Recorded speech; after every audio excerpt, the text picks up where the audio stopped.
Thank you for having me. Yeah, absolutely. All right, welcome So, everybody. of This course, is the Influencer rookie. Show. Today my guest is Barb Ewing from... First All right. day on the show. First day. I'm just warming up to it. So what do you got going on? You're one of the busier people that I follow on social media, and you always got your hands into something. So We always What's Barb have our up to? hands into something. So it depends on which program you're talking about and which day. But let's start talking about our most recent announcement with Heyday Health. We're really excited about them. It's a company that has founders all over the country. When they are a telehealth company, so they are a medical provider, primary care physician that has a local team that will go out and work with senior citizens primarily to provide them health care. And Okay. we all saw that during the pandemic, healthcare started to change. You started to see just your doctor's offices, specialists, whomever, adopting a telehealth presence, sending out links to secure sites, and you coming in that way, and that's exactly what they're going to be doing. They have a different financial model than most people are used to. They're not. They do have. I mean, they are in. Your insurance companies will cover them. They got a contract with Anthem Blue Cross and Blue Shield. Also, I think Medicare, and are trying to get the other insurance companies in line. But typically, doctors' offices are reimbursed on like a per visit basis. So every time you see them, every time they do any kind of work, they can invoice for something else.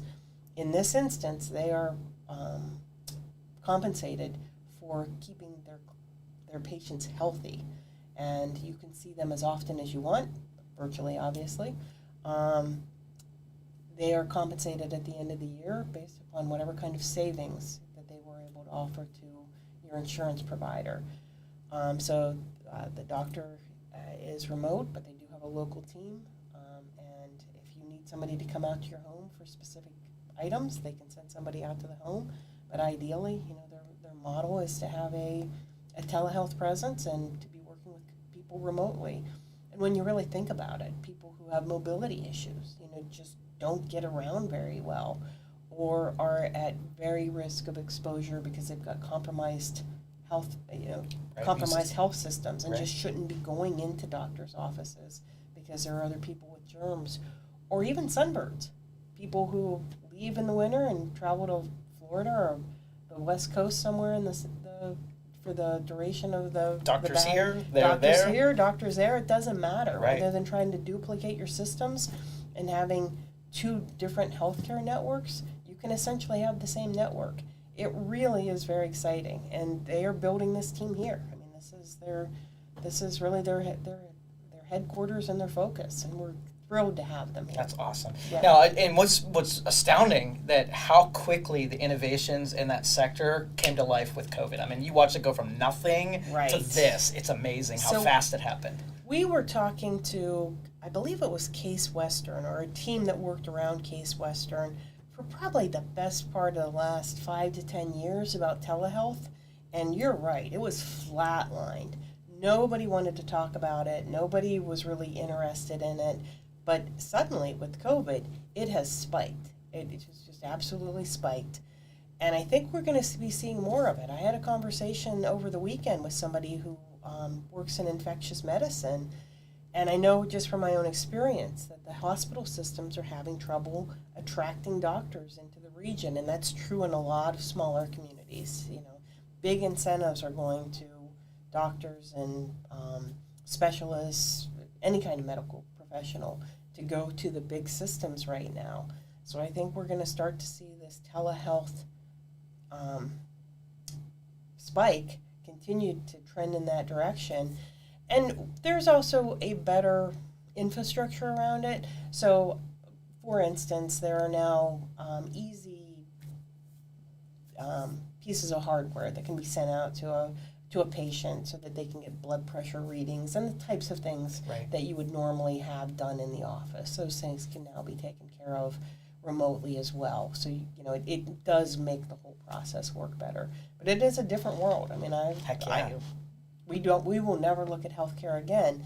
And when you really think about it, we also lost a lot of our healthcare system because of COVID. Right. People who left the profession or tired out as a result of whatever, their own personal challenges were.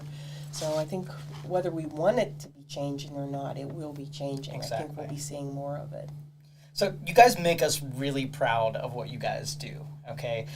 Now, these what you attract to this area are these really heavy hitter opportunities. And so I don't know if you guys just got awesome networking where these things come to you, or politicians are helping, or something. You guys got the magic sauce, the secret sauce here to bring these kind of opportunities. So what's your funnel look like? What can we do as outside of that system to help even more stuff come your way? So I will give a shout out to Congressman Ryan, because he is always at the forefront of thinking about this. He has certainly leveraged his seat on the Appropriations Committee to help make these opportunities happen. So the work that we just announced last week with the University of Texas at El Paso and the community of El Paso certainly revolves around some congressionally directed funding that was made available through his office and Congresswoman Escobar. So, I think it's just fair to give credit where credit is due. He also made an introduction to Heyday Health. I mean, that was not, it had nothing to do with any available funding. It was just a connection that he made. And they had also had relationships with Anthem Blue Cross and Blue Shield, and knowing the challenges that the local community faces in terms of finding primary care physicians. That was a big attraction too. But what I would say to anybody in our local community that has connections outside this area, if you are talking to a company that is looking to expand, or their model just simply no longer works where they are, we are not a cookie cutter organization. So whether it's a technology business or not. So my next question is no off limits. Not. Business is business, right? Business is business. Every job that we can help to create is a job that will provide a living to somebody in our community, and we want to make that happen. One of the greater successes, but it never got the publicity that it deserves, was probably about a decade ago. We were contacted by a company called FactSet at the time. They did research for the financial industry, a fairly specialized research, but it was very hands-on. It was not technology based. It was a series of queries, and they had offshored the research to a firm in India, or to a team in India. Wasn't doing very well, and the CIO was from Ashtabula. He convinced the CEO to come for a visit, and they ultimately established FactSet in Youngstown. They've got their operations in our third building, the Simple building. And probably about 4 years ago now, they were acquired by FactSet. I'm sorry, it was Revere Data. They were acquired by FactSet. Nice. And FactSet, for anybody who's not familiar, is the second largest provider of information for the financial industry to Bloomberg, which is a common name that everybody seems to know. And we understand from the team at the FactSet headquarters that the Youngstown office is one of the few remote facilities that they've kept open because of the quality of the team and the work that they get done there. So not technology based, but it was a great opportunity for our community and for us to work with a really great team from San Francisco. It was really our first attraction, and we'd love to have more of that. We'd love to see more opportunities to just bring companies to the region that aren't tied to advanced manufacturing. You don't want to be pigeonholed in just being technology. Right. You want to be a trustway. Mm-hmm. Okay. Yeah.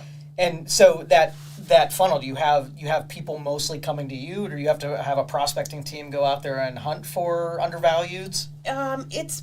It's both and in different ways. So we don't do much in the United States in terms of trying to go out and find companies and bring them back. I'd like to do more of that, but we've got a great relationship with Team Neo in Cleveland, and they actually have somebody on the ground who travels around the world doing business attraction.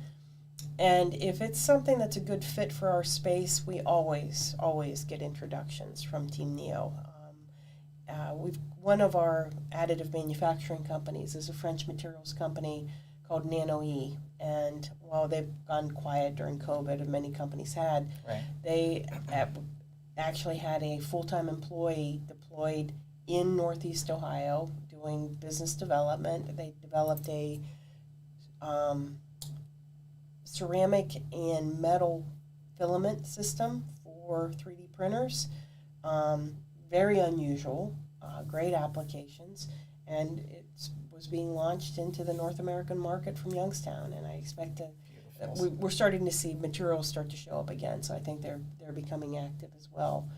And then there are other people. I don't know if you remember Eric Planey, of course, and Eric is always making connections. We're talking to a company from the UK right now. You got a lot of allies out there. We really do, yes. And then we do have a specific team member who has great connections in Israel and India, and he is working that for us, and hopefully we can get back there. I mean, I've made 2 trips to Israel. You know, there's nothing like actually walking through somebody's door and shaking their hand and having a conversation to make that happen. But that's because of our really unique relationship and the strength of our community in additive manufacturing that we're really able to make that story stick. And Israel is a small place. You know, it is a small country, and you're really able to make pretty big inroads there by networking. And our community in the Youngstown area Jewish Federation, the Thomas's Family Foundation, has really allowed that to happen through their support. So they help us both financially as well as making introductions. So that's a differentiator for it. And it sounds strange to say that, you know, it's easier to go to Israel to find companies, but just because of all of those factors, it's relatively easier than even a country as close as Canada, just because of the size of Canada and the vastness and, you know, the close personal ties that our community has with Israel. So, you know, there are lots of places in the world that there are those kind of connections, but that one is fairly unique. Let's do a virtual walkthrough of the facilities here. You own like 19 buildings downtown. Or 5. 19 or 5, it could go either way. So I imagine even if I walk through now, it's probably different than 6 months ago when I walked through there. Let's take people through kind of like what we offer here and the different types of things that we can do. Like we've got messy space, we've got industrial space, right? Mm-hmm. We got like office space where, you know, cubicles and the whole thing. What else do we have? So let's just go building by sure. building. Yeah, go ahead. That's easier to talk about. So the YBI Main, the building that everybody thinks about as YBI, we tend to refer to it as YBI Main because it confuses everybody if we don't. That is what we consider both our technology incubator for software companies, but it's also the home to our Minority Business Assistance Center, our youth program, and then we've got some other tenants in there as well, partners who we work with in different ways, shapes, and forms. As you won't be surprised, you know, many of the companies that we had located in there for our software companies in particular look very different today than they did before. And so we're trying to make the best and highest use of that space, working to bring more just traditional businesses into it and make it a resource for both our Minority Business Assistance Center clients as well as our women and youth clients. And still love to have more software companies in there. I mean, we are a software incubator. I don't see us ever saying, no software companies here. The department up the road at YSU is amazing, isn't it? So, I mean, you probably got the pick of any developer on the planet. Best of show. So that's YBI Main. The Taft Technology Center next door is the building that everybody equates with Turning Technologies, the company that is our largest graduate by far, and the one that we're most closely associated with. They, because of COVID largely, they had been changing their model over the years. Everybody has been, you know, dispersing teams around the country rather than having teams flying in, flying out, going to trade shows. So their model had been changing over the year, but again, largely because of COVID, they also rethought it. So we renegotiated their lease, and they still have sizable space in the building, but we do have space now that's available. Okay. On the first floor, we have co-working space that we're making available, not widely promoting it, just because we just really haven't, but we do have co-working space available. If somebody's tired of working from home, they can come in either on a daily basis or on a monthly basis, grab a workstation and spend the day, all the amenities of an office. Interesting. I never knew that was there. Yeah, That's it's, we've been, early we weren't promoting it just because of COVID, and we didn't want to provide additional exposure to the companies that we're in. Right. But as life starts to open back up, I think we'll start promoting that more.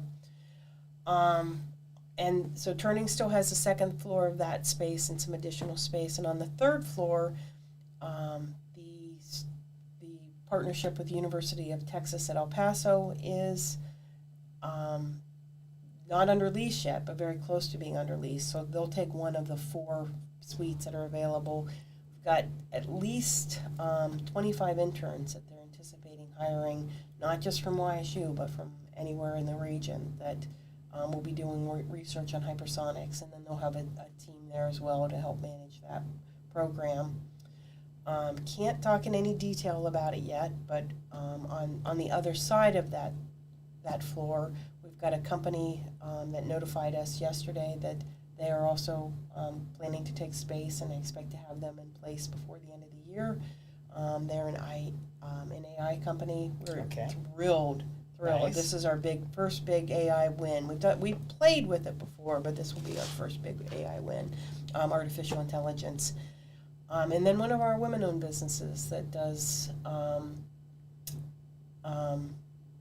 manufactures RFID tags, very durable, high temperature resistant at both high and low extremes, is also looking for not manufacturing space per se, but really showcase space, because they've got world-class, highly recognized names that are customers that they need to be able to bring in and showcase their technology for them and their clients. So hopefully they will take either that space or maybe some space on the first floor.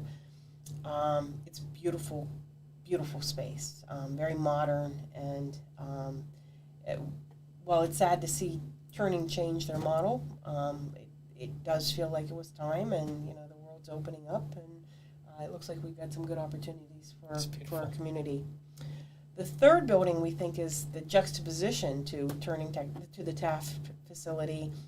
The Semple building is right beside Home Savings and Loan. It's where Joe Max Coffee was. Yeah, right. We think it's the oldest office building in downtown left standing. We don't have any, no proof of that, but it's a great legend, and we tell it regularly enough. So I'll go with it. Yeah, we're speaking that into truth. Baxet Revere is on the top floor. Turning still has space on the ground floor, and we've got the second floor space available there.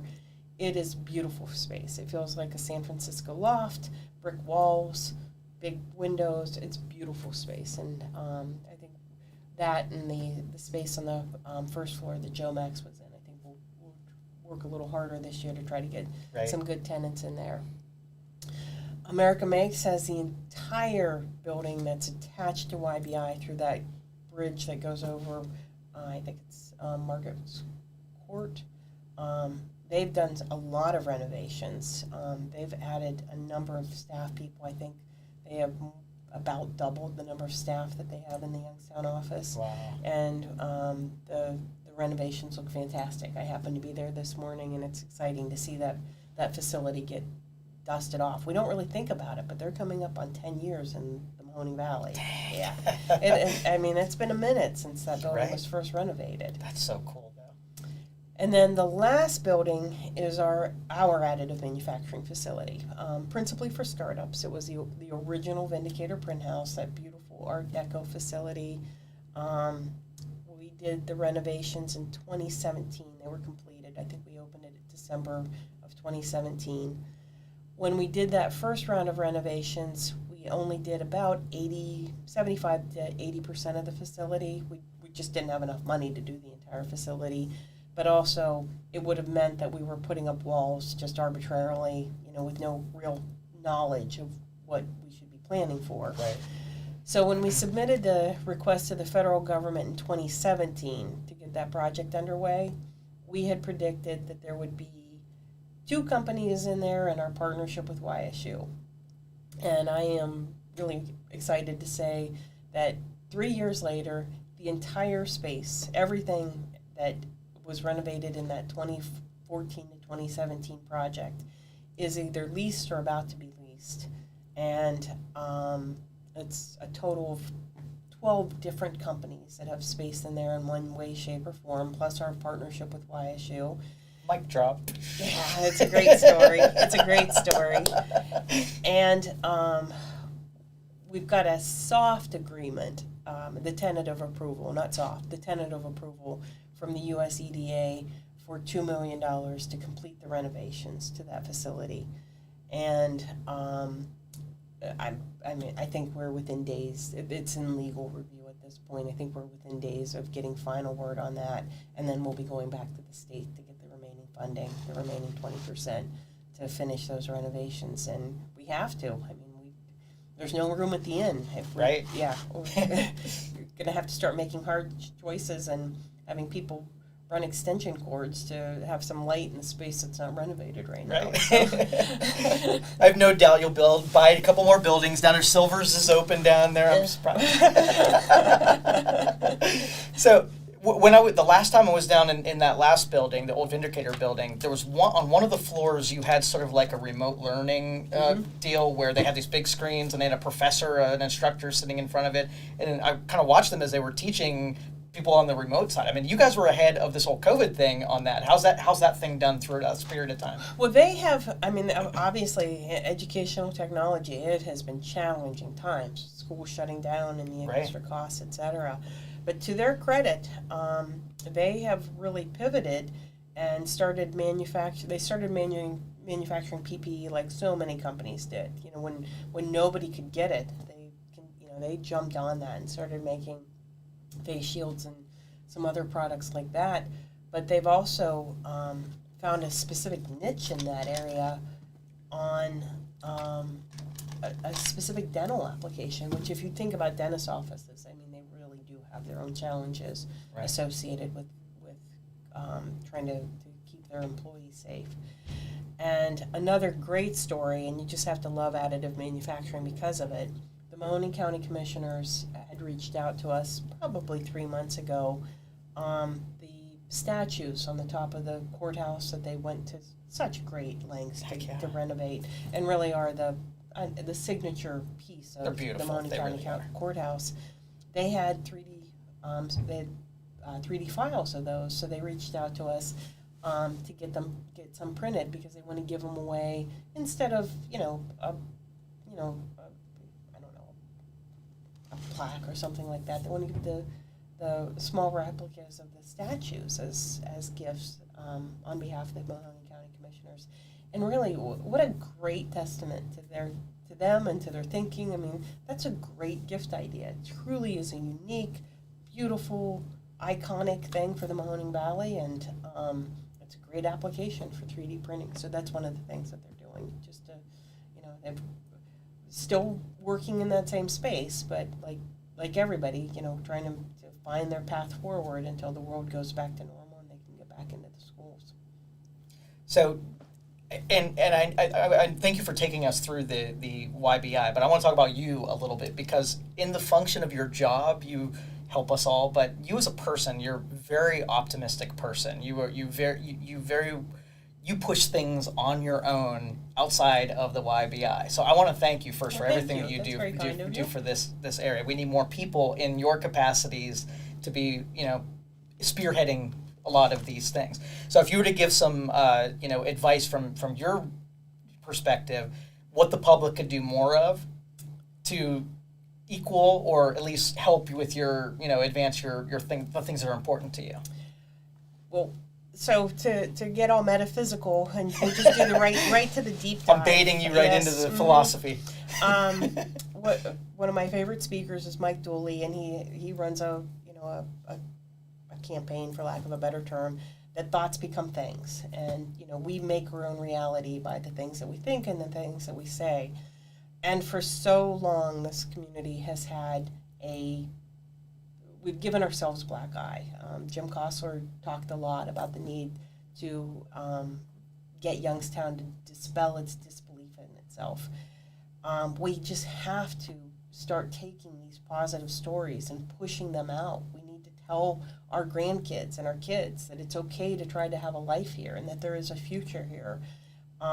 If you've as we talked about earlier, if somebody has a relationship with a company in California or Washington or Minneapolis, I don't care where they're at, anywhere in the country, that is looking for another location or they've got an advanced manufacturing technology that they're trying to deploy and they're struggling, we're a great resource. And we are not a cookie cutter organization. So if somebody brings a company to us that's looking for a home, we are going to do our best to find a way to help them and get them located here. We need an army of many and not an army of a few, and everybody knows somebody from outside this community. And some of that is about, creating those connections in the same way that, we talked about earlier, but it's also just, you've got to put out the positive energy. If you're bad-mouthing your own community and saying negative things about it, you're part of the problem. Right. And we all have to get over that hump every day.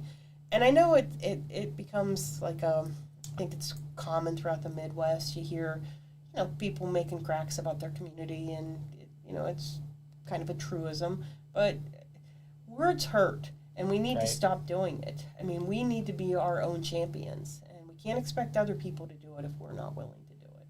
Yeah, and it defeats it really works against what we're trying to do. We're trying to advance and grow and whatever. And if the public is really quick to turn south on you when you're trying to push something, I mean, you and I will stay in the game, but somebody who hasn't been in it long, they could take that personally and give up. One of the things we work with a lot of people before they come to you, like really startups. Like I have an idea and I want to see if it has. We work with really startups. Oh, right. We got plenty of really startups. And it's dominated by men. There aren't many in the way of minorities. There aren't many in the way of women. So we've got a couple of them that are came to us as wanting to work for our operations, and we're trying to convert them into the doing it on their own because they've got the mind for it and they've got the spirit for it. But it's almost like they're already talked out of that it's not a place for them, in the business world. So we're fighting a lot of fronts. We are, and we fight it in ways that we don't even realize. When I worked for the chamber, my boss, Reed Dahlberger, had an anecdote, and this is an old statistic, so let's, I don't know whether it's still accurate or not, but the moral of the story is still true. Back in the day, everybody talked a lot about the fact that we didn't do a good enough job of job attraction, of business attraction. And he had done a lot of analysis, and if you looked on a per capita basis, the Youngstown Warren area actually attracted more than its fair share of businesses to the region if you just looked on a pure data number, comparing this region to other parts of the country. We had our own unique challenges because we did lose so many jobs, so I'm not taking away from that. But he said if you really look at statistics, communities that have been dominated by a single industry tend to have low levels of entrepreneurial activity. And those are people who, even if they fail, they create churn. They buy business cards. They lease office space. They create churn in the economy. Whether the business is successful or not, they contribute to the local economy.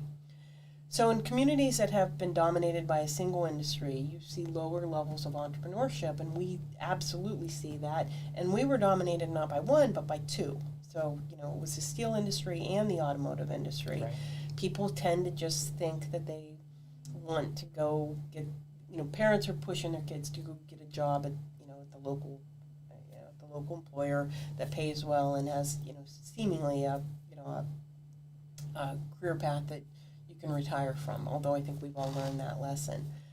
If we are really going to change the trajectory of Northeast Ohio and the Mahoning Valley in particular, we have to break away from that mindset. I mean, we just absolutely have to break away from that mindset.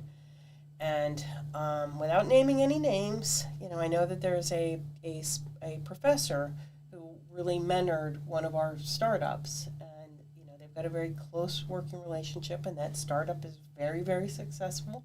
They're doing great things. But in a conversation with that professor, he said at the time, and I'm sure his opinion hasn't changed, if the entrepreneur had listened to him, he would have taken a full-time job and stayed at that full-time job and raised his family rather than going out and starting his own company. And I'm sure he's still giving that same advice today, in spite of the success that the company has seen.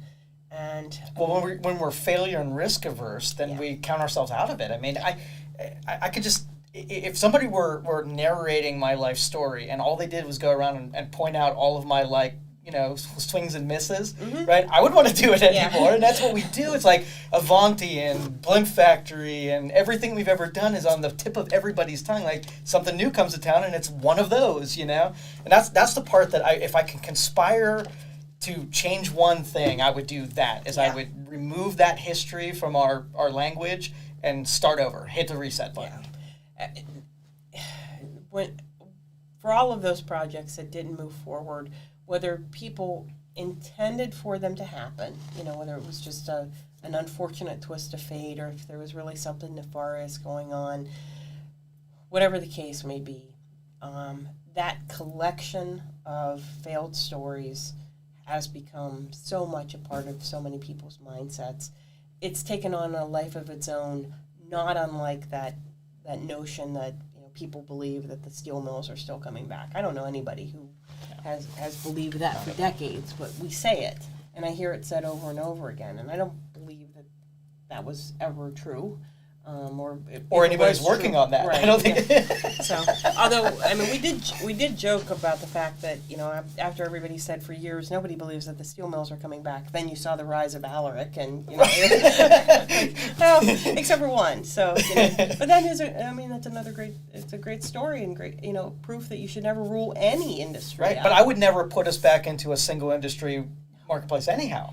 No, and we hear that a lot with this notion of additive manufacturing versus voltage valley, and does it have should it be one or the other? No, it should not be one or the other. Let's learn our lessons. Right. We need to be as diversified as possible. And while there is truth to the saying that it's hard to be good at all things, you don't have to be good at all things, but you don't have to pick one thing. And we've got genius in every department in this area that we're not lacking in that department. Yeah, it would be a lost opportunity to say, we're going to put all of our eggs in this basket. And if anybody thinks that that's a good strategy, I'd love to argue them down, because we've just seen time and time again that is not a good strategy. Of all the things you see going on, what do you think is the breakout industry that is next after? Well, of course I think additive. You have to. She's obligated to say that. Besides additive, of course. And then you got, battery technologies probably on, the horizon. So what else other than that we haven't seen yet that you maybe have a bearing on? I think we are just starting to see the tip of the iceberg in terms of Industry 4.0. Not just additive, but Industry 4.0. So when you think about Industry 4.0, it's robotics, it's advanced materials, advanced machining. Additive is a component of that. Data and sensors, using sensors within your manufacturing facility to detect if this machine just has the slightest shimmy, the slightest temperature change, because that could mean that there is going to be some kind of maintenance needs to happen, or it's going to break down in the near term. Especially with just the unavailability of the workforce right now. I think you'll see more and more companies start to develop new products and start to integrate new products into their operations. About a month ago, it was announced that we were part of a federal award with Magnet, our manufacturing extension partnership in Cleveland, Team Neo, Jumpstart, to work on Industry 4.0 kinds of initiatives. In some instances from the entrepreneurship side, but also working with existing businesses to commercialize new technologies. With the strength of our manufacturing core and the strength of manufacturing in Northeast Ohio, we really are well positioned to take full advantage. And that overlaps very nicely with Voltage Valley. That's not one or the other. Right. They're manufacturing things. And so, the stronger we can make our workforce and develop these capabilities, the more likely we are to be successful in that as well. Best thing the great story I can tell you, well, it's not a story, but the way to explain Industry 4.0, Industry 1.0 was the Bronze Age. You were manufacturing things very much by hand. Well, that's Industry 0.0. Industry 1.0. Beta. That was the beta. Yeah. Industry 1.0 was Henry Ford figuring out a way to manufacture using an assembly line and Industrial age, very yeah. traditional. Industry 2.0 became those kind of revolutions that you saw 50s, 60s, 70s, where you started to integrate robotics and other types of enhanced workforce initiatives to make the facilities more cost effective. Right. So you'd put a robot, but the robot did the same thing. The robot inserted part of this part into that jig, and it just went on doing that all day. We somehow managed to skip Industry 3.0. There was really not much discussion about that, but Industry 4.0 is really two robots talking to each other, and one robot telling the other robot that this material is running low and you need to go get that. And so there is still there is still a workforce in that dynamic, but it's removing the jobs that are really tedious, the stuff that people, nobody wants to spend all day doing the exact same thing. It's not good for you. It's not good for you physically. That's why we see carpal tunnel and other types of repetitive use injuries. But I think manufacturing will look very different a decade from now than it does today. No doubt about that. And you want the manufacturing to be here. We have all seen that the U.S. needs a manufacturing base, but it is not the manufacturing base of the 1950s, 60s, and 70s. It will look very different. So I see this statistic come up all the time, and I want to get your input to see how you think about this. So if you have the big industrial companies, the General Motors, and when we've made big things, we have equal-sized companies when it comes to a dollar figure, but we have workforces that are about like 1% of what those big ones are. So there really is going to be a lack of that skill level of job, either it be trades or just labor. So where do you think the labor market is going to guide that huge group of people to eventually? Well, Herman Moss, when he was the plant manager at GM, when would that have been? 15 years ago? More than that? 20 years ago? Talked pretty candidly about the fact that the workforce of the future would probably not necessarily require a bachelor's degree to work in a manufacturing facility, but some kind of technical degree. You're going to have some skills in order to be in there and to have... General labor is just no more. It looks like we're transitioning out of that. Okay. And what you see is that those jobs tend to be pretty, they're not highly paid. Right. They may be more entry level, and again, often fall back into the categories of very repetitive. And so, I would say the better jobs, for lack of a better term, would be positions that you have some skills at.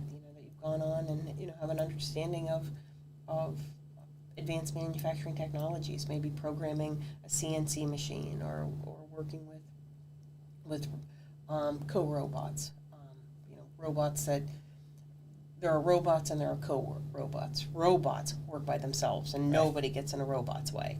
But there are co-robots that interact and there's more of a human interface there. Programming. Programming is huge, and understanding ways to make use of data that becomes available.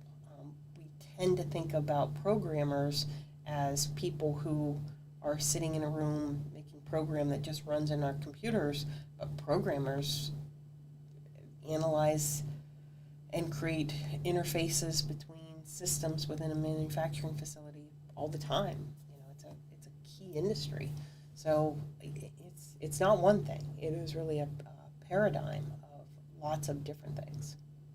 Sorry for shifting us so That's far okay. away from this, but it doesn't every day that I get you here, so Every it's day. our wheelhouse right here. Bring me lunch, I'll come every day. Just sit here. All right, so let's talk about FreshMade. This is something that both of us had some experience with. You saw them at the very beginning, so let's kind of tell this story of a success story that came out It's a of great story. YBI. Really, so go ahead, we you couldn't take be it. any prouder of them. So the FreshMade story is kind of the almost the iconic YBI story, because two of the three founders started with YBI and were hired to work in additive manufacturing entrepreneurship. Brett Conner, professor at YSU, was our very first entrepreneur in residence for additive manufacturing, and Rich Wetzel worked on our additive manufacturing entrepreneurship program. He was the first person hired in, to really work hands-on with companies with Brett. And Christopher Tomko is a great asset as well, but not part of our team. They had developed a model that was really interesting. I really liked the model. They were scanning, creating 3D files of unique car parts that could be manufactured using additive manufacturing or 3D printing. I think they were doing boat parts, architectural parts. So you take a scanner and you scan the part in, and you do some finishing work on it, and then you can use different types of additive manufacturing to print those components and replace unique parts. And what I really liked about their model was it gave people an incentive. So if you have a 1969 Corvette that has a unique part and you paid to have it scanned, there was a remuneration. If somebody else came along and needed that part, you would get compensated for it. I thought it was brilliant. And so during what would have been the 2016 election cycle, the chamber reached out. They wanted to print life-size bobbleheads of Hillary Clinton and Donald Trump, and Freshmade got the contract to do it. And this is a case of me being more than willing to admit that I'm wrong. So here it goes. When they took that contract, I liked their model. I thought they had a really great opportunity because of that really innovative thing with encouraging people to scan things and then sell the files to other people. So when they took this contract, I really was worried that it would kill the existing business because they just weren't going to have time to work on it. But out of that contract, the team, led by Dr. Conner and his research capabilities, obviously, created a process that you infuse materials into the sand core that are printed for the casting process, and it gives you very different materials finishes, just amazingly different materials finishes. I mean, if I had brought them with me, if you looked at them, you would never believe that they were all made by the same process. And it has really great applications for art and architecture. They have sold some. They did a scan of what was probably the original prototype for the Statue of Liberty, and it was on display on Ellis Island. But they were recently acquired by X1 Corporation, which is the OEM, the original equipment manufacturer of the additive equipment that is used in their process.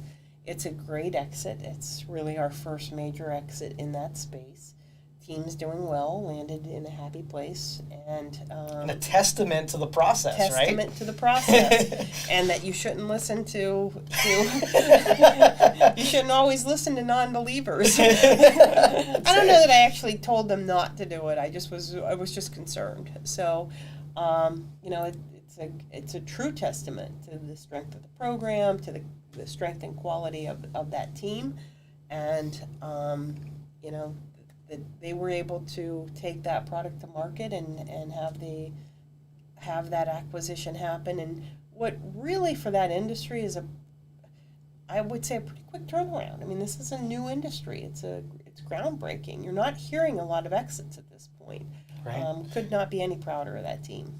And what I like about the new industries, I feel like sometimes when I'm operating in the industry, it's got so many years behind it, there can't be any new ideas with it. But when you get something new, like when I started 3D printing, my brain's going like, practical application, what could I do with this? And then one jump gets you to another, which gets you another.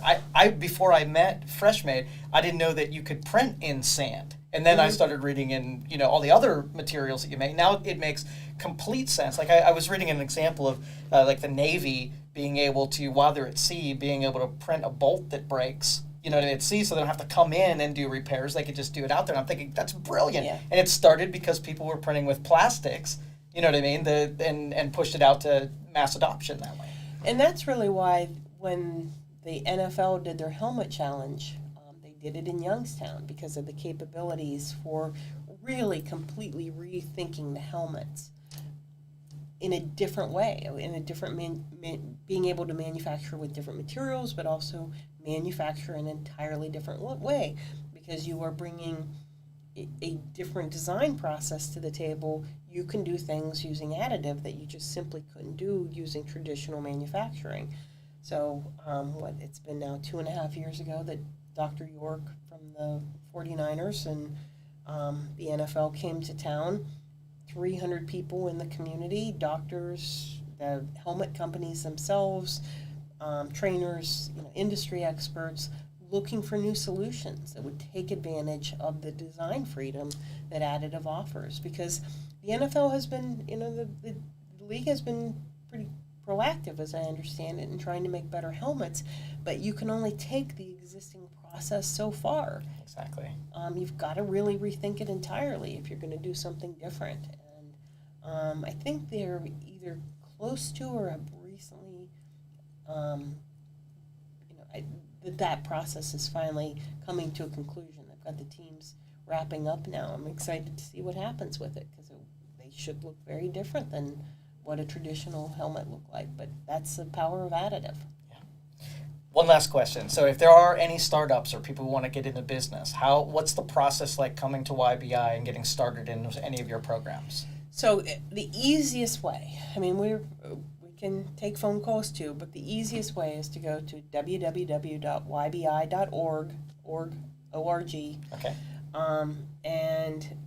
There's a button to apply now. And it is technically an application process, but it's going through that process provides us with the information to know what team member is going to be the best fit to work with you. If we're not the right organization, is there somebody else that we can refer you out to? We certainly can do that by telephone and have done it by telephone many times, but it's easiest for everybody if somebody goes through the website and makes the application that way. And we will always try to find a resource to get the person to if we're not the right organization.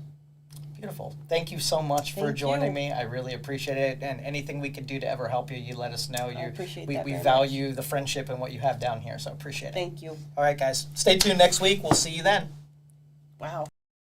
Thank you for listening to this show on Youngstown Studio. If you like our programming, we invite you to subscribe to our YouTube channel, follow our Facebook page, or subscribe to your favorite podcast platform like iTunes or Spotify. This is original Youngstown content, and we would appreciate you sharing the videos and the word about us. Thank you.